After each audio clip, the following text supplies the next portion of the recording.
I don't know how to describe it other than like a demon type of sound. But it's silhouetted, hulking, every bit of 5.5 feet wide, 13 to 14 foot tall, pitch black. The one thing that ran through my mind when I had this encounter was I don't have a big enough gun. Your host, two-time witness and field researcher for more than 40 years, William Jevning. Welcome to Creek Devil. Hello everyone, welcome to Campfire Talk. This is where we sit around the campfire, put our feet up, have a cold drink, and let the conversation flow. We have Adam and Milo joining us today. You know, Milo, you were out for a while because of your cataracts. You know, Milo's on top of his game again and, you know, feeling pretty spry. And and people ask about the Mr. Black piece that's still being read. So I'm not sure when Jeff is going to have the first piece completed. I sent him quite a bit of information, and he's also working on his PhD, so he's pretty heavily involved in that. And I told him that takes priority, but he is working on the transcript that I sent him. I keep getting people asking about Chris in Tennessee. I've asked Chris to come on the show. He said he will, but he's had some health issues also, had some heart problems. So as soon as he's ready to come on, Chris will come back on. And then lastly, I wanted to mention there was something, and I'm going to try to say this gingerly. There was something that Forrest has talked about for more than a year, and that's, you know, Sasquatches having glute muscles. You know, they have a big butt, and we teased her about that. And you know, it's come up in our conversations a few times actually over the past year plus, and I've never heard anyone else talk about this. And I saw a post by someone fairly prominent in the Bigfoot community on Facebook who decided to talk about that. You know, and if anyone were to look at that, they would say, oh, it came from him. And it would have been nice had he, you know, mentioned under the, you know, a colleague, a fellow anthropologist, you know, brought this up and, you know, gave Forrest credit for that. Forrest deserves a credit for it because you're the one that brought this up. So that's kind of the end of my beginning rants. So Forrest, I know you had a topic, and I think it was part of one of the other shows that you wanted to bring up. Yes, and I will say this, that, you know, I am proud to know that my colleague recognized this.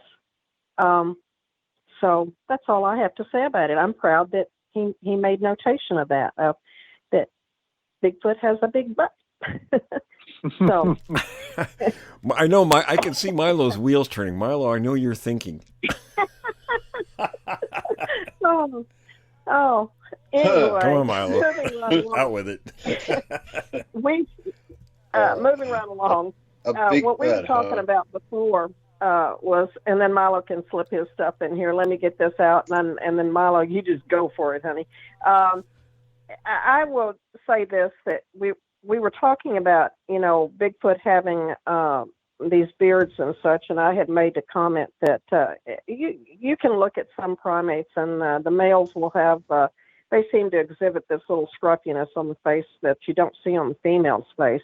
So that I think is a sexual morphology on the part of apes, primates, period. But man has a chin. There are no other primates that have chins, which is why we have less facial prognatism than you see in the other apes, and we certainly don't have the dental formations like the canines and such. I mean, granted, we have canines, but they certainly don't look anything like what you would see in an ape or even monkeys, or unless, of course, you're David Bowie. But you know, even we have dentists nowadays to correct those things. So anyway, David Bowie was the only man, and don't get me wrong, I loved David Bowie. Trust me, when I was younger, I idolized him. especially those beautiful eyes that were two different colors. But anyway, he did have a set of canines on him. So there are people that do have more pronounced canines, but not anything like what you see in other primates. So there you go. I throw it in your lap, Milo. Well, that was a pun, or was it a segue? My lap. That big butt. Putting Bigfoot's big butt in Milo's lap. Is that what I knew he wanted to say something about big butts. I'm always saying, you heard that song, "Baby's Got Back." Well, I'm gonna tell you what, they could say Bigfoot's got back because they do. I mean, let's face it, that is what those beautiful glutes that people have are what helps us make us stand upright and walk the way that we do and run the way that we do.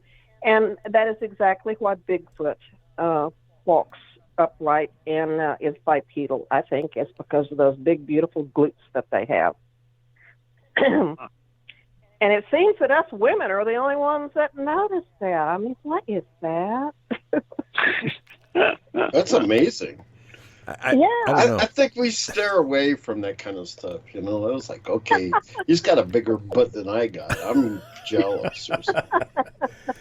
At least I could braid my hair on my butt.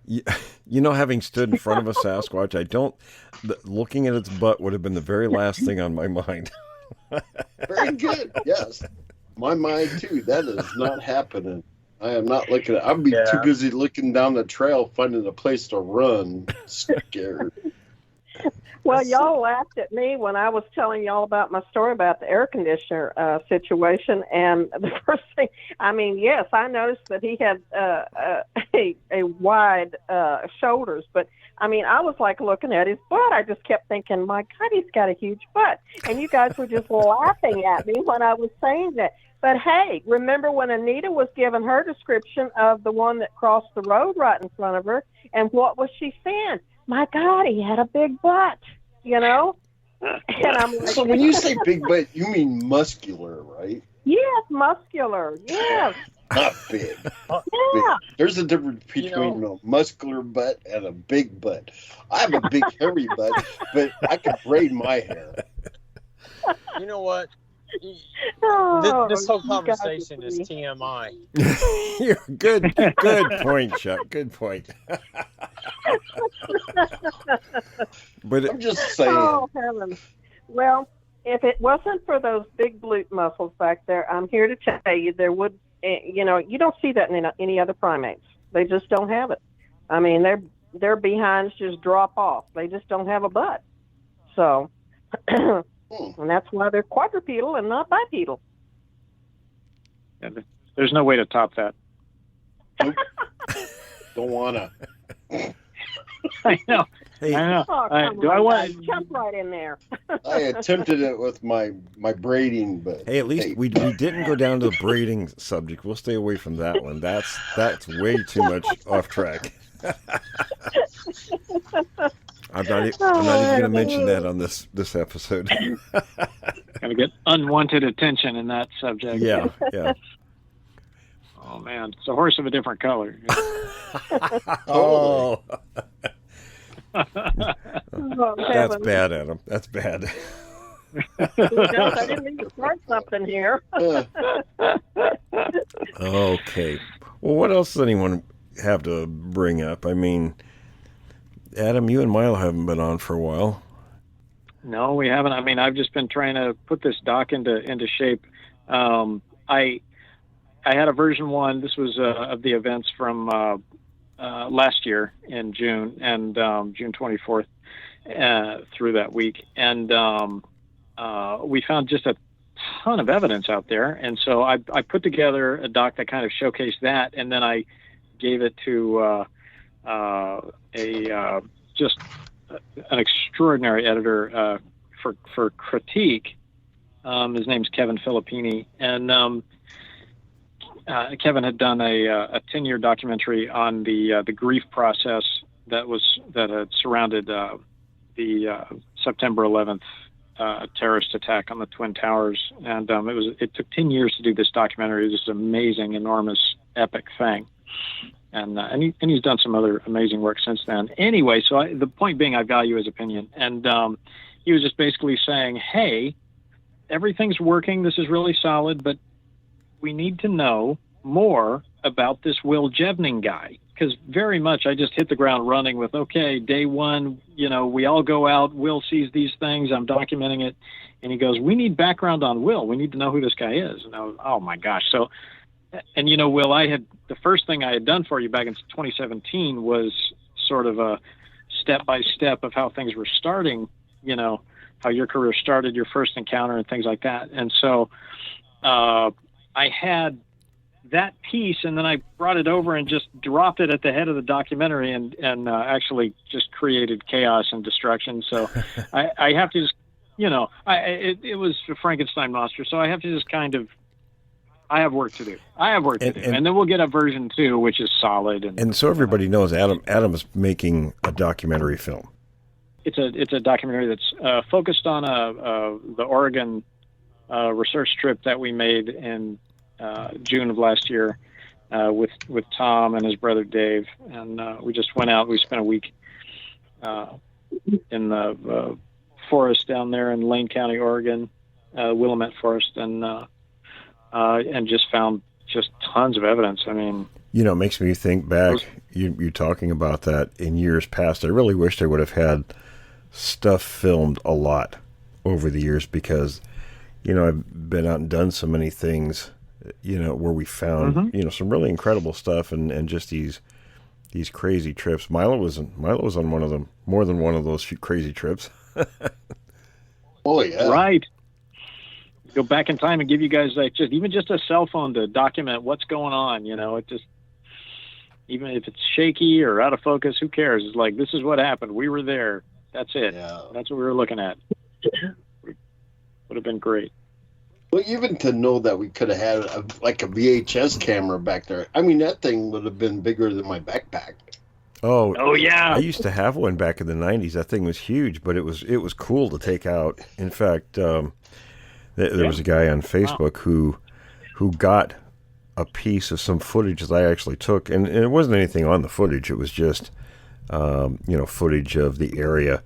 Buddy Fight took me up and was showing me around, where he thought things were going on, and close to where he had a sighting. And, so I just kind of was up playing with the camera, filming, and that's all that's on the video. But, it would have been nice to have had something like that to carry around. And, I don't know what we would have done when we were teenagers, Milo. I mean, might have blown the camera up or burned it or something. Oh, yeah. Or film stuff with, yeah, never mind. Yeah, probably very. Would have been a very different movie. Probably very inappropriate stuff. Yeah, it goes back to that restraining order. Yeah, no, we're good. Well, I'm still seeing visions of y'all dropping oh my God. in the fire and trying to blow yourselves up, and then sliding down all the volcanic rock on your bleach. Your mothers must have loved y'all. Oh my God. Well, mine didn't say much. Well, she probably knew you. I don't. Did your dad say anything? Boy. Did your dad say anything, Milo, after that trip? Yes, all the time. I know Scott didn't get in trouble. He thought he was going to be in toast, for the windshield of the van being broke. Yeah, but he had a cooler parents though. He did, yeah. We're good. Mine, I got a choice of left or right boot. That's all I know. Oh, that was on my 18th birthday. We were going to go see a movie on my 18th birthday, right? Me and Milo and a couple of other friends, and we just stopped and grabbed a bucket of KFC chicken, right? And we were heading up 512 was the freeway, in Puyallup, and there was a bunch of slow traffic, so Milo went to pass going up this hill, right? And the state trooper pulls us over, and they were just real buttheads about it. I mean, they slammed Milo, and he was very respectful. They slammed him on the hood of the car, and they come around questioning us, like, asking if we had anything. And I, held the bucket of chicken up. I said, "You got chicken? You want some?" I did. I said that. We were kind of ticked about it. It's like we weren't really doing anything. So Milo gets a speeding ticket, and we come back to school. It wasn't the next day, was it, Milo? It was after you get the ticket, right? It was like 2 days after or something like that. I totally forgot all about everything. It's like, yeah, no big deal. We'll take care of it, pay it, and go. But man, my dad came to the school hunting me down. He gave him for a traffic ticket. He had steel-toed boots, and he gave Milo the choice of left or right to be kicked with, and then he kicked him. And then he put the boot in the middle of his bedroom floor for like 2 weeks as a reminder. Yeah, that was messed up. Wicked. I just want to know, when you guys were sliding down the volcanic rock on the pumice. Did y'all tear up your pants and stuff on the way down, or what? Did we what? Oh yeah, it ripped up. Oh yeah, we did it for like an hour, and then we started getting kind of chilly. And we're like, "What's going on?" And we realized that the butts had been eaten out of our pants. All of us. Yeah, so we keep coming back to butts in this show. So that's why we headed back to the van. Hey. And what was it like? It was like a 15-minute walk back, wasn't it, Milo? Yeah. So we went back to the van, and we couldn't get in the van because Scott lost the keys. Yeah. Not just the keys, but the wallet, his wallet with all of our money in it.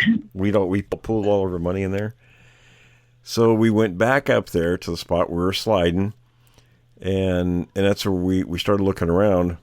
And that's when we found those footprints that went up that ridge. And there were hundreds of tracks. You could see them in the moonlight going up that ridge. And I think Scott took a couple of pictures. So we found the keys in the wallet. They were right there next to where we were sliding. And those things, if they just fallen out of Scott's pocket, they would have been buried in that pumice. I mean, shoot, we were up to our knees in it most of the time. Yeah, it was really hard coming back up. You were probably providing entertainment for the Bigfoot up there. Yeah, probably. Well, he was probably laughing his butt off. Oh yeah, it was crazy. I mean, you're 6'8". We were like 18 then, Milo. Oh, at least 6 18-year-olds. 11th grade, yeah, 18. We were 18. Bunch of six goofballs up there, Skinny too. I was the skinniest of everybody. Well, it's fascinating that you guys are talking about this and the fact that you found the wallet and everything right where you started, because I heard an account, and this happened down in Hanobi, that there was a guy up there on a four-wheeler, and he had some old family photos that somebody had given to him, and he had them in his coat pocket. Well, he was on a four-wheeler, and he lost a bunch of those pictures. And he thought, well, he didn't realize it until later on, but he went back up there with the four-wheeler looking for the pictures, thinking that he could find the pictures. Well, the trail that he went up, right in the middle of the trail was a pile of rocks, and he thought, well, that's kind of weird. I didn't notice this before. And he stopped and started taking the rocks apart.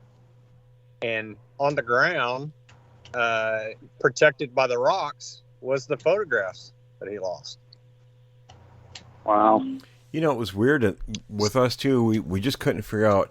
I mean, the wallet was laying there, and the keys were on top of the wallet. So it wasn't like it would just fell out of his pocket. I mean, to us, all of us, I think. And he didn't even remember taking them out, did he? No, he didn't take anything out of his pocket. It was weird. Yeah. I think Bigfoot knew that if he didn't give you guys the wallet and the keys, that he would have to put up with you idiots. I was just going to say that. Yep. Days and days. They wanted to get rid of us. Exactly. God. It's like, go get those keys, put them out where they can find them. Oh man, get that little square thing too, whatever the hell that is. I have to wonder if it was. Well, I'm sure there was more than one. We just found the tracks of one, but when we were back at the van, we couldn't get a fire going because it was so windy up there, and we couldn't get a fire going. We couldn't get the tent up or anything like that. So we figured, well, we'll just sleep in the van. And two of the guys, and we were always pulling crap on each other. So two of the guys got out of the van, had to do their business out there. And of course, we locked the door as soon as they got out. So they're wanting back in, and we're like, nah, screw you guys. You're going to stay out there. And then this car comes up. And you remember, Milo, how far that was up there? It was right across. I thought it was a pickup truck that started doing. It was, I don't know. It was a car or pickup. But it was the park. It was like a big parking lot. It was on the opposite side of the street from where the ranger station was at Spirit Lake. And that parking lot was big. It was like 5 acres in size. It was huge. And we're on the opposite end of it. So this vehicle comes up there, and this is the middle of the night. And they have to go way the hell and gone up there to get there. I mean, there wasn't anybody close to that place. And they start burning their tires off, doing donuts. And this really thick black cloud of smoke starts coming right at the van. Our way. and they're out there pleading with us to let them in the van, and we're like, you're gonna die. And stuff like that. That was Brian that kept saying that you guys are gonna die. And Kirk had asthma, right? And Paul was just Paul. So the cloud hit us, and you couldn't see an inch out of the glass. It was that thick. And you hear Paul out there coughing a lung up. And the smoke passed, after a bit, and Kirk's standing there just fine, and Paul's, in total misery, coughing. We opened the door up, and Kirk probably called us bastards or something like that. And we're like, now wait a minute, you got asthma. How come you're not coughing and he is? And he says, well, I held my breath. Oh man! Oh yeah! Wow. It was kind amazing. Milo, you remember it was kind of the very same thing when Paul poured the black powder on the hot coals and almost blew you guys up, and you weren't coughing, but there he was again, coughing along up. Didn't learn his lesson the first time. Well, he's the one who did it. I know. Dumbass. And people need to understand this. I didn't know anything about black powder or any of this. I didn't know what he put on. We didn't know he had it. Remember, because he dropped everything on the hillside when we were just about up at Windy Pass, and the only thing he had in his backpack. Yeah, that's a whole different story. I know. The only thing he had in his pack was plastic ship models, baseball cards, and long underwear. That was it for the whole trip. And we didn't know that in his pocket he had a couple of pounds of black powder. So the last day up there, it started snowing, and we wanted to get the fire going. We had a pretty good bed of hot coals, so we wanted to get the fire going so we could kind of dry out while we were packing up. And we needed to get out of there quick because it was snowing really hard. So the rest of us, 4 of us, went out to get wood. Milo was blowing on the coals trying to get the fire going. Paul was standing above him. We come walking back in. Behind me now. Behind him. So we come walking in, all the other 4 of us with wood in our arms. And we see what's going on. It was just obvious. Paul was pouring black powder on the coals above Milo's head. And we just kind of looked at each other with the same look of like, oh crap. And then it was just kawoosh. This giant cloud of ash goes up. And you hear Paul in there going, oh. And then when the ash cleared, We're standing there wondering if these guys are alive even after this.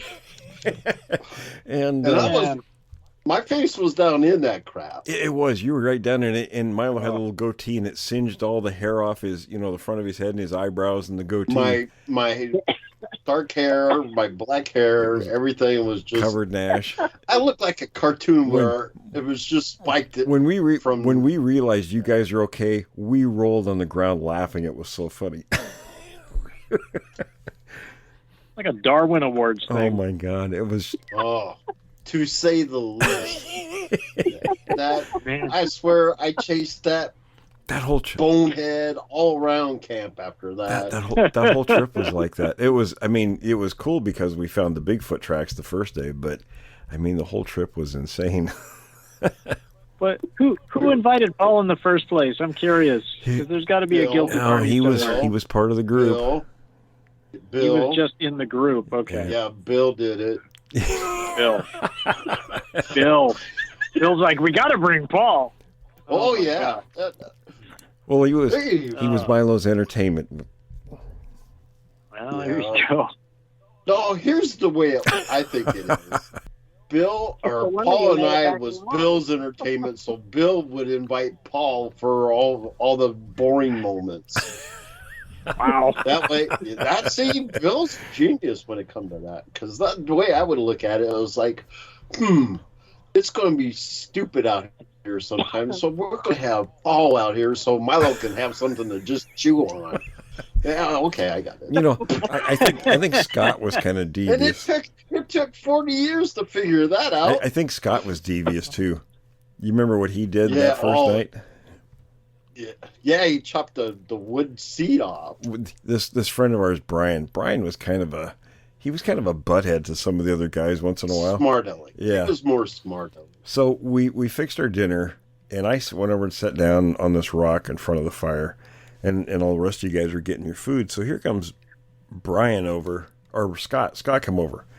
And those college students, they had cut some limbs and tied them with twine between trees, kind of like a makeshift bench or whatever to sit on. So Scott sits down. He looks down. He looks at me, and he gets up and he walks off. And I thought, oh, he must have forgot something, right? Yeah. So here comes Brian over. He sits in the very same place, and he starts eating his food. And a moment later, here comes Scott behind him with a hatchet. Now, Scott was never somebody that would do anything obnoxious, ever. And you see the hatchet go up in the air and go thwack, and it cut one of the pieces of twine and tied this thing off. And so Brian went backwards. His feet went up. The plate went flying in the air. And then Scott's standing there with this big grin on his face. And Milo goes, "Scott, you're one of us now." Because we were always doing stuff to each other. Oh man, that's Bigfoot hunting at its finest when you're teenagers. Yeah. There you go. When we could move. Well, remember we were up the hill and we were chucking them 10-ton boulders down on each other. Yeah, Milo and I got up on this slope ahead of the other guys, and we thought, oh, we'll fix these guys. And we start rolling boulders down at them. Wow. And they were big. They were like, 2 and 3 feet high. They were on the edge of this. Oh my gosh. Screw these guys. Let's see if they can move quick. I think that was our thinking, wasn't it? Let's see how fast they can move. Pretty much. Stand by me's got nothing on you guys. I sent. You guys were the bestest of friends. I can tell. I sent. Yeah. I sent John. We loved each other, man. We're so close. We still hang out with each other, except for two of them. After 50 except years. for the ones we kill with the boulders. I sent those pictures to John Green, and Scott still remembers the comment. The comment was, were these pictures taken with a flash? Well, yeah, it was like 10 o'clock at night. Of course it was a flash. But that's the only thing he asked about him. I feel like from what you said, Will, that John Green was a little bit lost in the topic. He would collect it, but he wouldn't make sense of it. No, not a whole lot. Sense? I mean, he has a persona, that survived him, and rightly so. I mean, he did write some good books, but watching him firsthand in the field, I got to say I wasn't real impressed. Well, he collected all that data. I think he was more the data guy than he was. He was a journalist. Field research. Yeah, he was a journalist. So I mean, that was really his input to the topic. So he was just looking for the splash. He wasn't looking for. He wasn't really trying to get answers. I don't think. I mean, gotcha. he probably said he did. In fact, I'm sure I've heard him say it, but. Not so much in those words. It would be like, when we'd talk, it'd be like, well, we wonder if A, B, and C equals D and that kind of thing. But it was more speculation than actively trying to work on a particular part of this. It was a problem issue. Gotcha. I'm sorry, go ahead. Oh, I was just going to say, I remember when Green came out to the Clark Ranch to hear the screaming. And then he kind of packed up and left. Yeah, and headed back to Canada. I was like, good grief! It was like what, a day's drive to listen for half an hour, turn around and go. He wasn't even there half an hour. We went there and geez, that was after, the night we were out there, Milo, and got terrorized that night. Yeah. And I wrote Green. And it was, a couple weeks later because the mail isn't all that speedy. And he called my parents' house. And I answered the phone. And he says, I'm in Seattle. I'll be there in a little while. Can you guys take me out to the Clark Ranch? I said, sure. So I called Paul and I called Scott. I said, because Scott lived close to me. I said, Scott, do you want to go out with us? John Green's coming down. And Scott's like, oh yeah, sure. John Green, he, Mr. that was his attitude. Like, oh yeah, sure. John Green. So he come over to my house, and then here comes Green pulling in with these. Even to this day, Scott will still say, you really knew John Green. Well, yeah. So we went out there, and he picked Paul up on the way because he lived on the way to the Clark place. And we'd just gotten out of the van. It was just after dusk, and there was enough light, I guess residual light in the sky where you could see outlines of us, people standing there. But that was about it. Mm-hmm. And no sooner than we got out of the van, of course, the Clark family, they come out to greet us, and these screams started up, and these long, loud, over and over and over and over and over again. And after, it couldn't have been more than 10 or 15 minutes, Green says, I need to get back to British Columbia. So we loaded up in the van, he dropped everybody off and left. And then years later, I don't know how many years, God, probably 15 years later or so, I was at his house. And it was about the time Harry and the Hendersons came out, because we were all joking about Rene being the Frenchman in the film. And Green, he says, God, I really have been kicking myself all these years for not taking a recorder to the Clark Ranch. And I didn't say anything. I just thought, well, duh. What's the point of coming down there? I wrote him in detail about what happened and all the screaming and all this stuff. Because Milo, you remember all that screaming that went on. Man, I saw the little... Yeah, Milo's the only one of us that saw the creature. Or one of the creatures. Because there was a group of all them. got felt up by it. Well, yeah, he reached under the tent. And Milo was the witness. Back. He was the gropee. That's right, exactly. Paul needed to file the restraining order. Yeah. Yeah. Another butt story. Another butt story. That's it. That's kind of the theme of this conversation, isn't it? Where exactly was the Clark Ranch, Will? What's that, Forrest? I said, where exactly is the Clark Ranch? It's outside of the town of Roy. Roy, Washington. Roy. Do you Roy, guys Washington. want pictures of it? I can. Yeah, Roy. What do you got pictures of, Milo? I can go and take pictures of what it looks like now. I guess. I tried finding... My car will be fixed in about a week. I tried finding the Clark Ranch on Google Earth, and that area's really been built up. So I would actually have to be there and probably, like we did, walk the tracks to figure out where it is. But maybe we'll do that next time I come up. Yeah, that'd be cool. Take because it wasn't that long a walk down the railroad tracks. No. Well, this is totally in a whole other direction. Right? Yeah. It's like Milo. You have to film it if you go. Oh, yeah. I want that footage. Well, it's like Milo and I went. We went to where, me and Mark and John Adams, saw the footprints in 1972. And that area doesn't look that much different now than it did way back then. It's pretty similar to what it was. I mean, nothing's happened out there in all those years. Wow. They quit using the railroad tracks a long time ago, and they're just there. Yeah, that was my question. Was it even a live railroad line back in the day when you guys found the tracks? It was periodically. They'd run cars with logs. It was a switch track, I think. Yeah. Yeah, they'd run trains with logs on them periodically, but not real often. Maybe once a week or something like that, tops. Gotcha. Wow. And then he just quit using it after a while. I'm so glad we have that photo from the tracks that John Adams found it. I'm so glad we have that. Yeah, I had pictures. I had gone up there for a visit one year Or no, I didn't go for a visit. I actually when I lived in Puyallup. Milo, will you bring it, please? I don't know what that was. We Did we lose somebody? I don't think so. Well, when I lived in Puyallup before I moved here, I drove out when there was a little bit of snow on the ground, so I could have pictures of that area like it was back in '72. But I've lost the pictures since then, so I'll have to try to do that again sometime. It was in that basement flood? No, that was in my old computer.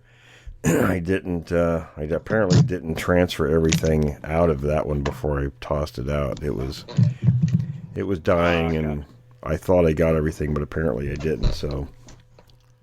Oh, bummer. Yeah, well, I'm not the best at tech stuff, so unfortunately that kind of stuff happens to me once in a while. Oh man, double redundancy. Got to have lots of backups. Oh, I do now. Yeah, that's good. That's a good thing. Well, and you send me stuff. I got backups too. I got you covered on everything you sent me. That's good. That way I'll know somebody. That's all back. Somebody will have it when my computer blows up. So.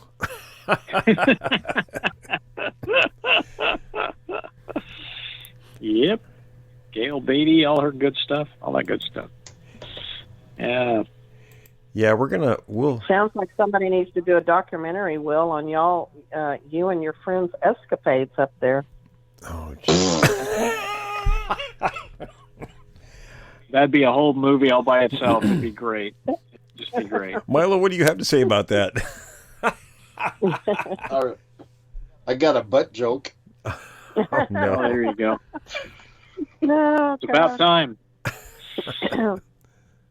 I can see it all now. These kids sliding down the pumice hill and the Bigfoot lined up across the ridge watching y'all. Yeah.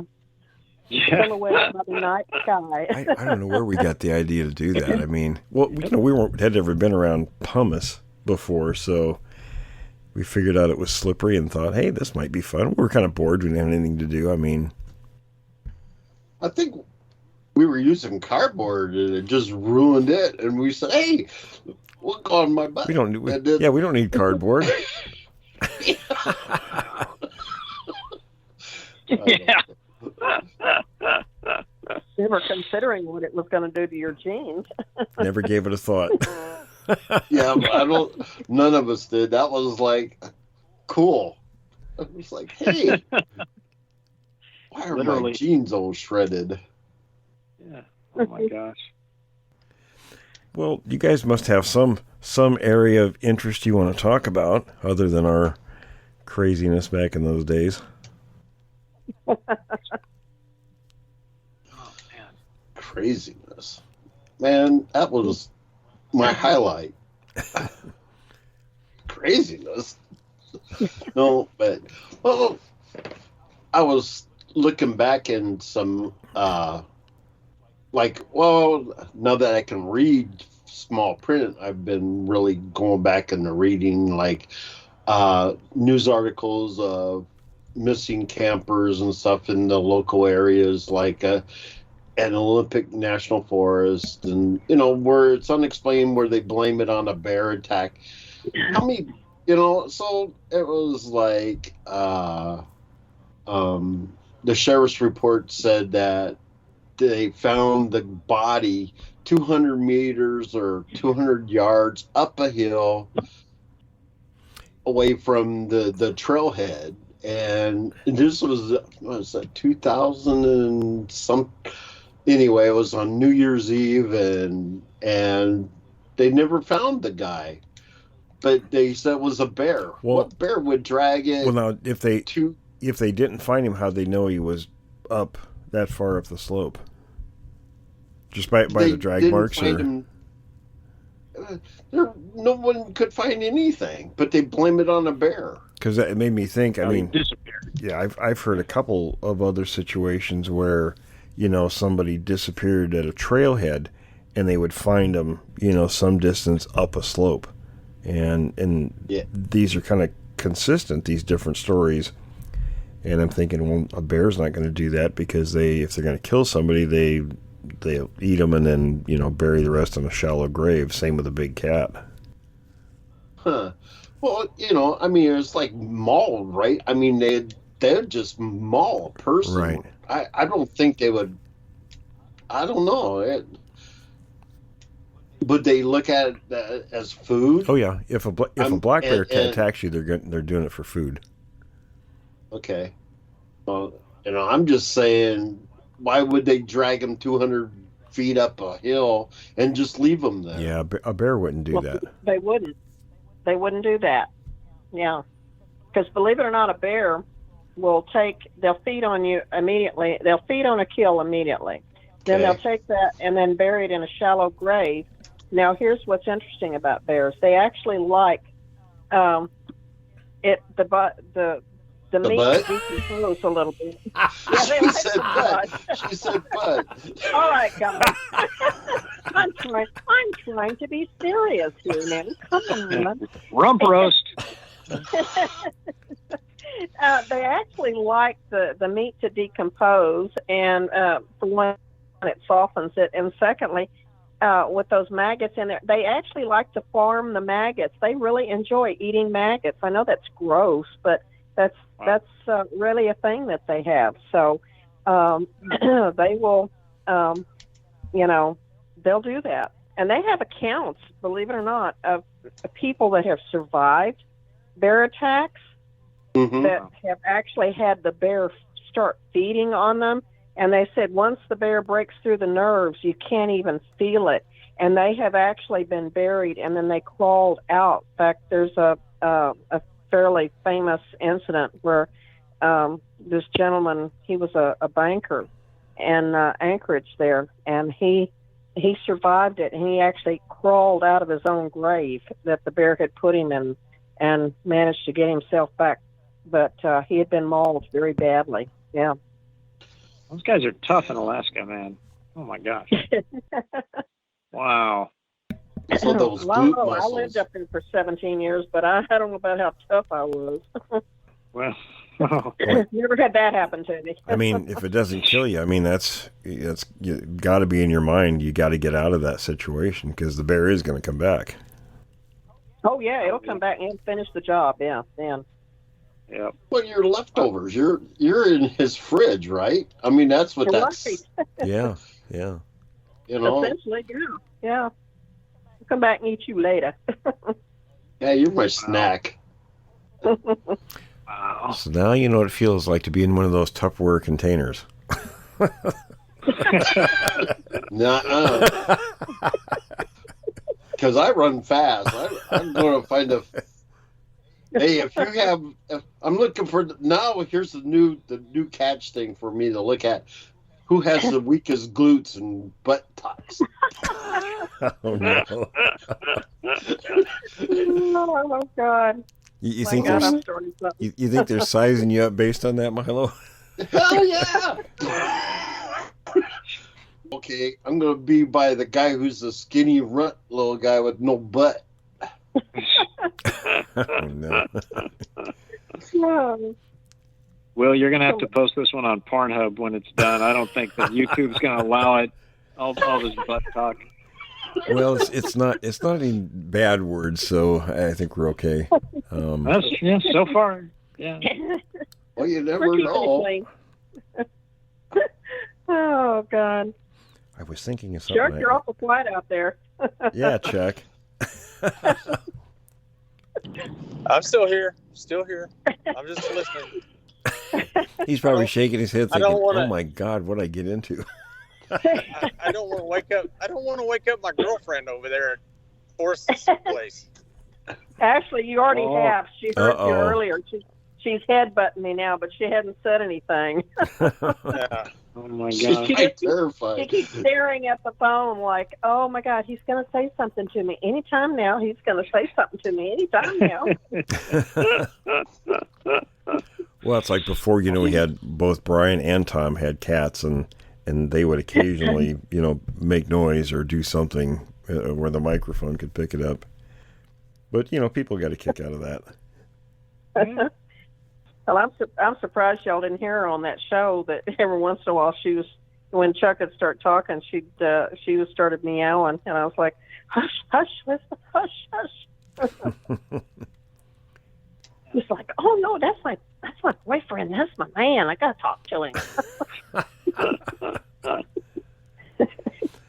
She got a crush on it. Sure does feel nice every now and then when you have somebody that loves you like she does me. Milo, when you get your car out of the shop, I'm gonna have you, if you would, go over and because I know Ravensdale's pretty close to you. Yeah, it's just on the street. Check out that screaming, because we got an area where there's screaming going on right now. We were talking about screaming before. Yeah. And we had the guy on the show. I don't remember exactly when or which show it was off the top of my head, but he was on not too long ago. And after we had him on the show, he texted me and said that the screams had started up again. So I need to message him and see if that's still going on or if they've moved on. Well, if they're still going on, have him get out there with his phone, try to record it, or get it out there with an audio recorder. I mean, just something. Now, this is a Ravensdale, or outside of it, or what? It's just outside. Yeah, it's pretty close. Actually, it's within a couple of miles of where. You remember when I told you about Charlie found that bear? Yeah. And the one where right there? It was right there, yeah. Just a couple of miles from the spot where the screaming's going on. Oh, wow. So I found that kind of an interesting, I don't know if it's a connection because that was back in 1980 and of course this is now, but it's still interesting that there's a pattern of things going on in that area, and there has been for many years. Is it the bear skeleton where the snout was punched in? Yeah, right. Will, what do you think? Why do you think they do that screaming? It's I don't know. I mean, it could be warnings. It could be. I just don't know. I mean, I would ask the question: why do apes do it? Well, like when you get different reasons. Well, was there something going on beforehand? No. Well, when it happened, I think they were having Thanksgiving dinner, and they went to let the dog out, and that's when his mother noticed all this screaming was going on. She says, "Hey, everybody, come and listen to this." So he recorded it, a portion of it, and then he said after everybody went back in and he stopped recording, it went on for a long time after that. So it wasn't just something that just started and stopped. It had been going on, and then it continued to go on. Yeah. I was thinking because that's where the train, Amtrak, and everybody goes Burlington Northern goes through there. It's not near that. I looked at it in Google Earth. The only thing there is there's a power line cut out there. Okay. And he said it came from out that direction. All primates will scream at some point in time, but they don't just sit and I've never seen or heard any of them that just sit and scream and scream and scream and scream. Well, that's what made me think of howler monkeys, because they'll do that. Yeah, they do it, but it's usually I don't know. I've listened to howler monkeys, and I think it's for different reasons. I don't know that much about howler monkeys, I'll be honest with you, but I think they don't do it in an angry sort of fashion, but I've never just heard them go on for hours, doing that. And you hear that about Bigfoot, but sometimes they just go on for long, long times doing that. Yeah, in this case, it wasn't hours, but there was definitely a few minutes of it going on, which is, when you're listening to it, it's an eternity, but it might only be several minutes. Yeah. I've got something to say, but I don't think it'd be appropriate. Oh, go ahead. No. I'm going to be good. Hey, but I will say it's a butt. It leans towards the butt. Oh, no. Let's don't go there. Oh, hey, Will? Yeah. Did you listen to the audio that I sent you? Oh, I haven't yet. I have got all the video. Stuff. I got to look at it. I hadn't yet checked. I'm sorry. Yeah, that's all right. I just wanted to see what your take on it was. Was it screaming? Do what? What's on the video? Well, there's somebody filming. I don't know who's filming it, but there's somebody filming, and he's on a cabin out on a deck, and all you see in front of the film is massive amounts of forest area. I don't even know where it took place. I saw it on somebody posted it. That's the one you sent me, wasn't it? Yes. Sorry, I'm listening to it right now. Geez, I almost want to say.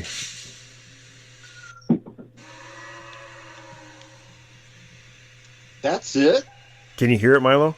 Yeah. Let me turn it up. God. Let me turn it up. I'll play. We'll put it on the recording here. Okay.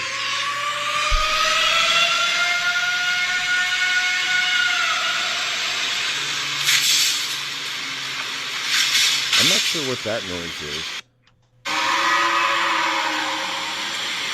God.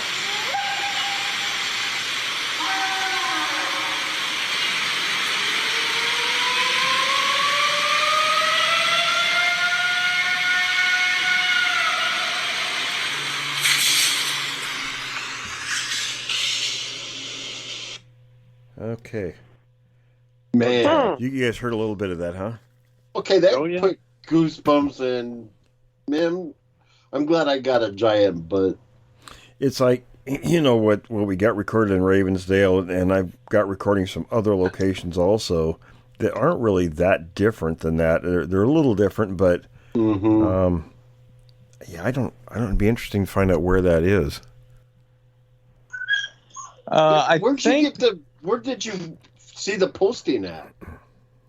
It was I think there's a guy, I think his name is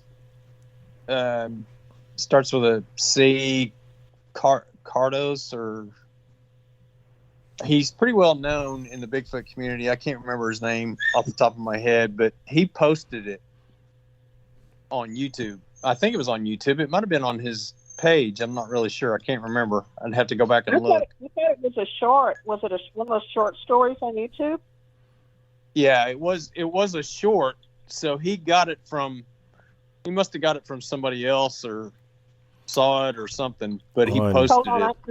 I'm looking it up now, Chuck. Let me see if I can find Cardos, I want to say Cardos, but I think I'm wrong on that. On YouTube, it's on Squatch Watcher's site, so I'm sure there's a source for it other than it being on here. Right. Wow, that is impressive. Yeah, Squatch Watchers. That's what it was. It was what? Squatch Watchers. Yeah. Squatch Watchers. Okay. You know, there's probably a lot more audio out there that people have that they just haven't brought forward. Oh, I think so too, and I think there's film out there too that people have that they won't never show to anybody. Well, you remember the two ladies we had on a while back here that had their sighting up by Mount Rainier? They got a video of the creature they saw that day, and they're not showing it to anyone. I haven't even seen it. And I'm the only person that's interviewed them about their encounter. So I wonder why people are like that. I mean, are they afraid of getting some kind of crap about what they filmed or what? Well, in their case, they were told that, and I think by an attorney or somebody said, hey, you probably should hang on to that and, be careful who you show it to because, people will latch onto it and use it for their own benefit. And admittedly, they told me privately that it's not really that good of film footage. But, you can see what it is in the film. And what I found, and I've got some pictures, that have been sent to me, and it's always the ones that are the most credible are the ones who won't talk about it. They won't show it publicly. That seems to be the pattern. Well, I mean, I can understand, like, if it's like a casino, because just up the road from me, at one of the casinos. I mean, they've got good footage of one walking across the parking lot and going over into the grease trap and lifting up the grease trap and digging food out of it. And I've heard from people that have seen the film that it's excellent footage. I mean, it's crisp. And he actually walked underneath a floodlight that was back there, and the floodlight was 10 feet where the light was, and he barely walked underneath the light. And he was big. He was massive. And according to other sources I've been told, is that the elders of the tribe decided to get rid of the film. But there's people out there that say that no, they didn't get rid of it. It's still out there. But I can understand that if you're worried about people coming to your casino. Yeah, I guess it's an individual thing. I'm not really sure why it seems to be that way. Like, I have a really good picture. I think I showed you guys, the juvenile in Arizona sitting with its feet in the tub of water. And that's a pretty good clear picture, but the rancher won't allow it to be used anywhere. And it's not that he wants to use it himself or anything. He just doesn't want, and maybe he just doesn't want the attention. It's an excellent photo, and I mean, yeah. But I guess if it ever got out where it was located, then he's probably got a bunch of people tromping across his property looking for, Bigfoot. So, and I can see where the casinos wouldn't want it, because you'd have people. They want people to come to the casino. They don't want people coming and parking on their parking lots just to look at the Bigfoot. And some people just kind of freak out about it, like the Michigan picture that I have was taken in 2009. The person who sent it to me was a family friend of the people who took the picture. It's a clear, broad daylight picture. One of these things running away from the person who took the picture. They refuse to admit what's on the picture. They refuse to talk about it. They wanted nothing absolutely to do with it. So she contacted me and gave me the picture, and I have no backstory on it because the people simply won't talk about it. So maybe it's religious beliefs or whatever on their part, why they won't. Who knows? They didn't even tell her why they wouldn't talk about it. I know that I'd heard a rumor, I don't know for a fact, but I had heard that after this video at the casino was people found out about it, there was people out there with guns and accidentally shot a buffalo while they were out there. And I'm not surprised. I'm not surprised. It got into a pretty big stink out there. I mean, so can you blame them? Yeah, can you blame them for not wanting to show it? I mean, and you guys are all right. I mean, it would bring a bunch of idiots doing things like that. Yeah, whether it's shooting or whether it's just tramping around the property. We had the same experience in Yakult when I was there. The family didn't want people running all over their property, so anybody that went there had to go through me. And the one time I allowed somebody outside to go there, that PhD from the Oregon Regional Primate Research Center, he caused the family a bunch of problems. Just his presence and the things he did there. So just even one person was enough to warrant not allowing anybody outside to go, on someone's private property. Well, in the Falk Monster incident, back in the 70s and around 70, 71, one of the local, first of all, the reports started showing up in the newspaper. And so locally it was known that, one of these swamp devils was causing problems down there. And then a radio DJ said, I'll put a $10,000 bounty on anybody that brings this thing in dead or alive. And so Falk, Arkansas just got bombed with all these rednecks showing up with their shotguns and everything. And the sheriff down there had to go in and manage and control the thing. And because he was afraid of exactly the same thing, that somebody was going to shoot somebody else, thinking I'm bringing in, the Falk monster, and here it is. I shot Bubba, So there's another element to that too. I'd known. I don't know if Doug is still around. A gentleman named Doug Tarrant. He did a lot of bit parts in Western movies, and he was a deputy sheriff, and he actually played music with Bill Haley and the Comets way back when. So he was, multi-talented guy, but he was friends with Charles Pierce and was actually there when they were filming The Legend of Boggy Creek. We wanted to go there and help out for a while. And one day, he told me, he said one day they were going to load up all the gear in a canoe and go up to another part of the creek to do filming. So they had all the gear in waterproof wrapping, the cameras and everything, and the creature appeared on the other side of the creek from him and screamed at him. So, Doug let it be known that he was gonna go track down and shoot the Falk monster.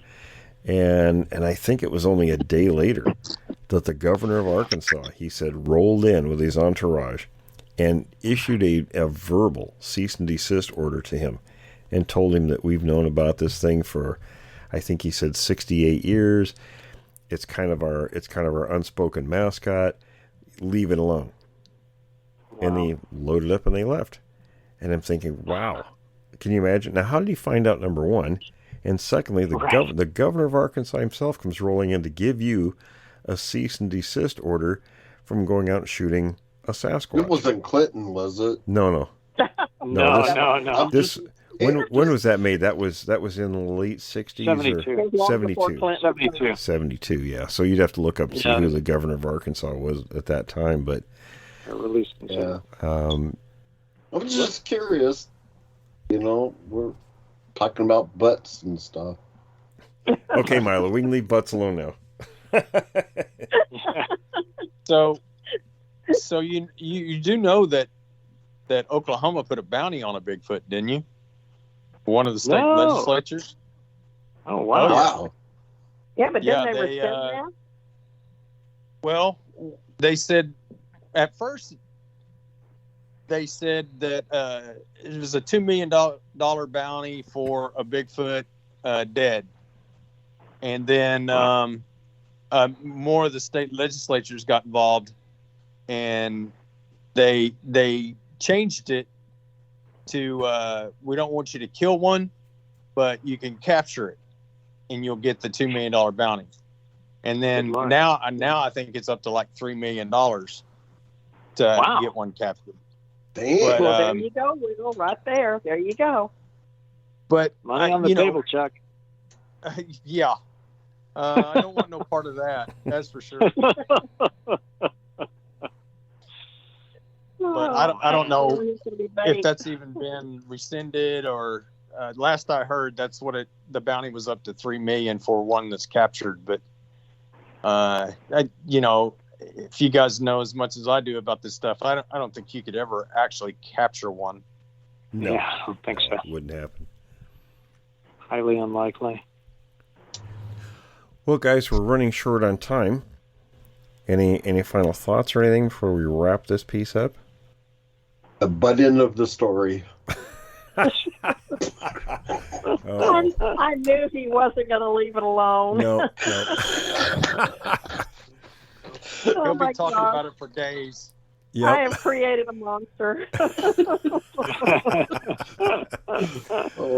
Better be careful next week. All right, everyone. Well, thanks for stopping in and hanging out with us. We'll be back next week. Thanks for listening to this episode of Creek Devil. If you or anyone you know has had an encounter with these creatures, please contact us at williamjevning@yahoo.com. That's William, Jevning, @yahoo.com. All communication is confidential. Join us for another program next week. And until then, keep your eyes open out there.